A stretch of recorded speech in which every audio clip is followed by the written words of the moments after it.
Now with more on the state of media is Tom Rogers, Newsweek editor-at-large, executive chairman of Oorbit Gaming and Entertainment, as well as the former NBC Cable president and a CNBC contributor. Tom, thank you for being here. So a lot of pieces on the chessboard that Julia just outlined, but there was a Moffett-Nathanson note that last week described the need for media M&A as these desperate times for media companies are leading them to explore desperate measures. So you see that happening specifically with the Warner Brothers Paramount tie-up as kind of falling into that category. Why is that?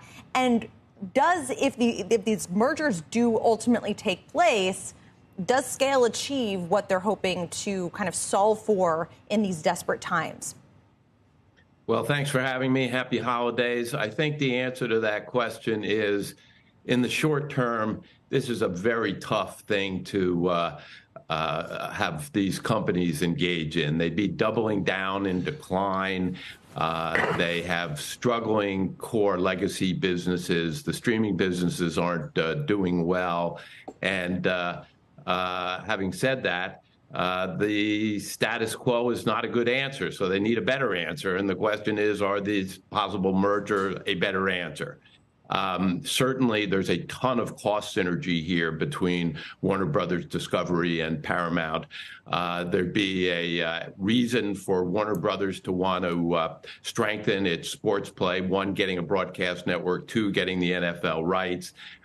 There's certainly value in killing one of these streaming services, namely the Paramount streaming service, and put it together into a single streaming service with HBO and have something that could reaccelerate some of the streaming subscriber needs that Warner Brothers has. There's some significant timing issues here, though. Paramount's major cable deals are up come this spring. Over 100% of the profit of the company is now tied up in cable. And with that, very hard to see a deal getting done before someone knows the state of its cable renegotiations. It's also the NBA rights for Warner Brothers Discovery are going to be up in the spring. So this is a deal because of the regulatory review it will get, as Julia was mentioning. This wouldn't close into 2025, probably not integrated in 2026. Getting football rights that late doesn't do much for a renegotiation on the NBA, which is pivotal for Warner Brothers Discovery happening this spring. Much has been made about the bundle and that being a key driver of M&A as media companies look to make their streaming operations more profitable. What does that mean for the consumer, though? Is bundling these streaming properties together, would that lead to higher prices? Or do you think that, consumers would be subscribing to fewer options and therefore paying less on a monthly basis for some of these streaming opportunities?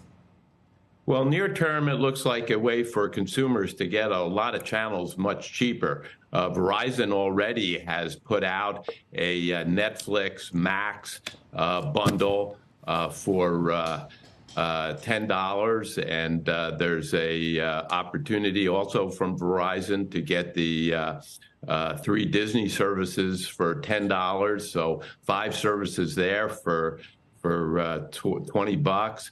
I think you look at Prime from Amazon as something most people feel as if they're getting for free.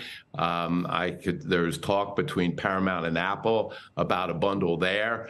If that was going to be similarly priced, you could see people having access to 6 or 7 services for $30, which is a huge discount relative to the $100 plus per month that people are paying for the cable bundle. I think the idea would be, though, to get the kind of distribution, get reliance on those services by consumers. And then, as we saw with the cable bundle, those bundle prices increase over time.